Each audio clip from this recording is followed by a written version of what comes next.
के सेशन में realty pocket में भी दिखाई देगी। इंडिया बुल्स रियल एस्टेट जितनी तेजी से चला था आज वापस प्रॉफिट टेकिंग हावी हुई है, 6% नीचे है। लोधा में 2.5% की कमजोरी, सनटेक रियलिटी 2.5% नीचे, प्रेस्टीज भी 1.5% नीचे कर रहा है कारोबार। तो यह है मिड कैप्स कहा, लेकिन आईटी पर फोकस करेंगे कि आईटी सेक्टर का मूड आखिरकार क्यों बिगड़ा हुआ है। टॉप लूजर में शामिल है एचसीएल टेक, लेकिन बाकी दिग्गजों में भी गिरावट हावी होती हुई दिखाई दी है। हमारे साथ यतिन मौजूद हैं पूरी डिटेल्स के साथ, रिसर्च के साथ कि आखिरकार क्या हुआ है कि एचसीएल टेक ने पूरे आईटी पॉकेट का मूड बिगाड़ा है। तो बताइए यतिन, क्या खबर है?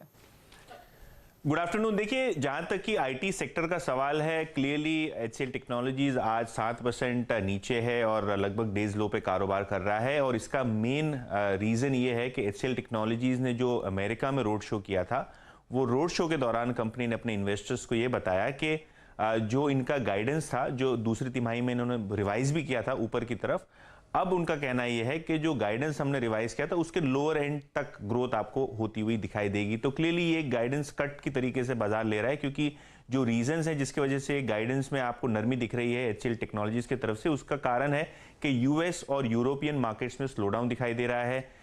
जो वर्कफोर्स है यहाँ भी आपको दिखाई दे रहा है कि एग्जीक्यूशन में आपको इतने ऑर्डर्स नहीं दिखाई पड़ रहे हैं आगे चलते हुए।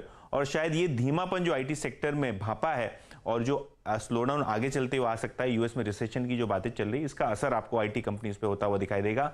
और लार्ज कैप जो बिग 5 आईटी कंपनीज हैं उसमें एचसीएल टेक्नोलॉजीज पहली कंपनी है जिन्होंने ये गाइडेंस में थोड़ा बहुत स्लो डाउन का इफेक्ट डाल के बताया है। अगर हम दूसरा इंपॉर्टेंट पहलू देखें, जो सर्विसेज ग्रोथ है, यहाँ भी आपको लोअर एंड पे एचसीएल टेक्नोलॉजीज कह रही है कि यहाँ ग्रोथ आएगी, जिसके वजह से स्टॉक में दबाव बना हुआ है। चलिए, ये तो एचसीएल टेक्नोलॉजीज की बात हुई। पूरा का पूरा आईटी पैक का दबाव में है, क्योंकि यहाँ क्रेडिट स्विस का मानना यह है कि जो यूएस की मैक्रो सिचुएशन है उसके वजह से आपको आईटी के वैल्यूएशंस में, आईटी का शायद आपको मुनाफा या इंप्रूवमेंट दिखे, लेकिन जो वैल्यूएशन है यहाँ आपको एक बड़ा करेक्शन होता हुआ दिखाई दे सकता है। 10 से 27% का करेक्शन आपको आईटी शेयर्स में दिख सकता है। क्यों दिख सकता है? क्योंकि जो करंट वैल्यूएशंस हैं वो काफी महंगे हैं और यूएस में अगर स्लो डाउन हुआ तो ये महंगे वैल्यूएशंस करेक्ट होंगे, नंबर 1।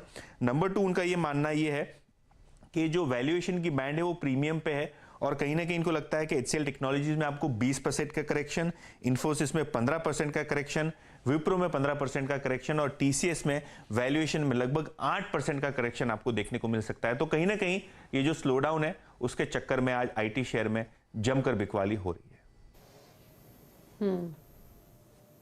शुक्रिया यतिन ये डिटेल्स बताने के लिए। तो आईटी का मूड बिगड़ा है और एचसीएल टेक ही नहीं, बाकी दिग्गज स्टॉक्स भी आप देखेंगे, फिर चाहे वो टीसीएस हो, इन्फोसिस हो, मिड कैप कैटेगरी में परसिस्टेंट जैसे स्टॉक्स हो, बिरला सॉफ्ट, ये सभी शेयर्स कमजोरी के साथ कर रहे हैं कारोबार। गाबा साहब, ऑल्दो हालांकि हम 2-2.5% ऑन एवरेज इस पूरी पॉकेट में गिरावट देख रहे हैं, एचसीएल टेक को छोड़ दें तो कोई स्टॉक जो ज्यादा कमजोर लग रहा है आपको, जो लग रहा है सरों से फिसल सकता है, या कोई कॉन्ट्रेरी व्यू लेना चाहेंगे किसी शेयर पर?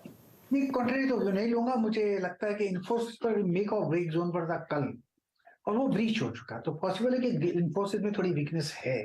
अब ट्रेड कर रहा है 1574 पर, तो 1500 के करीब स्लाइड होने की संभावना है इन्फोसिस की। ओके, तो इन्फोसिस कमजोर लग रहा है, इस तरह से और नीचे जा सकता है, ये गावा साहब का व्यू है। रुक रहे हैं एक ब्रेक के लिए, ब्रेक के उस पर कुछ और खबरें जल्द वापस आते हैं छोटे से ब्रेक के बाद। आप देखते रहिए मिड कैप मंत्रा।